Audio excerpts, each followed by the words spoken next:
Welcome to PSR studies.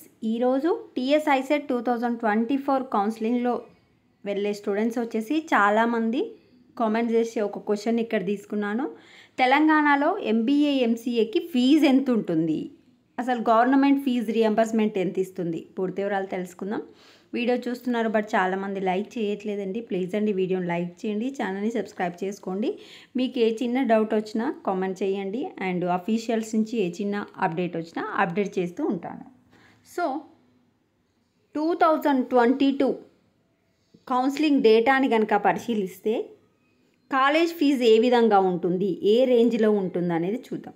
ఇక్కడ చూడండి, మీకు ట్యూషన్ ఫీ అని కనిపిస్తుంది కదా, 50,000, 42,000, 50,000, 45,000, 40,000, 55,000, 27,000, 37,000. సో ఫీజు అనేది మనకు 27,000 నుంచి స్టార్ట్ అయ్యి 1,20,000, 1,30,000 అంటే కాలేజీ యొక్క స్టేటస్ని బట్టి కాలేజీ యొక్క ఫీజు అనేది ఉంటుంది.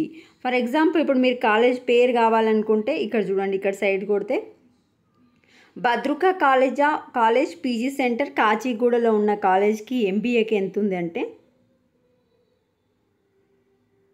85,000 ఉంది. సో మరి 85,000 ఇస్తుందా గవర్నమెంటు, ఆర్ 27,000 ఆర్ 35,000 ఇస్తుందా చూద్దాం.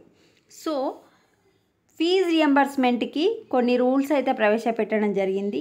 ఎస్సీ, ఎస్టీ, బీసీఈ స్టూడెంట్స్కి ఎంత ర్యాంక్ వచ్చినా గవర్నమెంట్ ఫుల్ ఫీజు రియంబర్స్మెంట్ ఇస్తుంది. అంటే ఆ కాలేజీలో ఎంత ఫీజు ఉంటే అంత. ఇప్పుడు ఫర్ ఎగ్జాంపుల్ భద్రకాలో జాయిన్ అయితే 85,000, అదర్ మీద కాలేజీలో జాయిన్ అయితే 33,000. ఆ విధంగా మిగతా స్టూడెంట్స్ ఉన్నారు కదా, మిగతా అంటే ఓసీ బీసీ స్టూడెంట్స్కి వచ్చేసి 27,000 ఒకటే ఇస్తారు, ఒక 6,000 ఒక ఇస్తారు. అంటే దాదాపుగా 35,000 అయితే మీకు ఫీజు రియంబర్స్మెంట్ రావడం జరుగుతుంది. బీసీ ఓసీ వాళ్ళకి 35,000 ఇస్తుంది. మొత్తం ఇయ్యదు, మీరు ఏ కాలేజీలో జాయిన్ అయినా 35,000 కట్ చేయంగా మిగిలిన ఫీజు మీరు పే చేయాల్సి ఉంటుంది. మిగతా వాళ్ళకి ఎస్సీ, ఎస్టీ, బీసీఈ వాళ్ళకి మాత్రం ఫుల్ ఫీజు రియంబర్స్మెంట్ అని కొన్ని రూల్స్ పెట్టడం జరిగింది. మీకు డౌట్ ఉంటే మీరు సర్టిఫికేట్ వెరిఫికేషన్కి వెళ్తారు కదా, సర్టిఫికేట్స్ తీసుకొని హెల్ప్ లైన్ సెంటర్కి వెళ్తారు. అక్కడ మీరు కూడా అడగొచ్చు, మీకు కూడా చెప్తారు మీకు ఫీజు రియంబర్స్మెంట్ వస్తుంది రాదు, ఇంత వస్తుంది ఇంత రాదని చెప్తారు. డౌట్ ఉన్న వాళ్ళు అక్కడ క్లియర్ చేసుకున్న తర్వాత మాత్రమే, మీరు సర్టిఫికేట్ వెరిఫికేషన్ కంప్లీట్ అయిపోయిన తర్వాత మాత్రమే వెబ్ ఆప్షన్స్ పెట్టుకోవాల్సి ఉంటుంది. అంటే ఏ కాలేజీలో జాయిన్ అవ్వాలి అని మీ ఫైనాన్షియల్ స్టేటస్ బట్టి మీరు జాయిన్ అవ్వండి. ఫర్ ఎగ్జాంపుల్ గవర్నమెంట్ 35,000 ఇచ్చింది అనుకోండి, మీరు పోయి 85,000 జాయిన్ అయ్యిండ్రు అనుకోండి, 35,000 కట్ చేస్తే ఇంకా 50,000 మీరే పే చేయాల్సి వస్తుంది. ఆ విధంగా ఒక్కో కాలేజీలో ఒక్కో ఫీజు ఉంటుంది.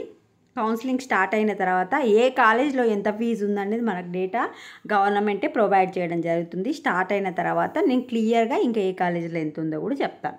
వీడియోని లైక్ చేయండి, ఛానల్ సబ్స్క్రైబ్ చేసుకోండి. Thanks for watching.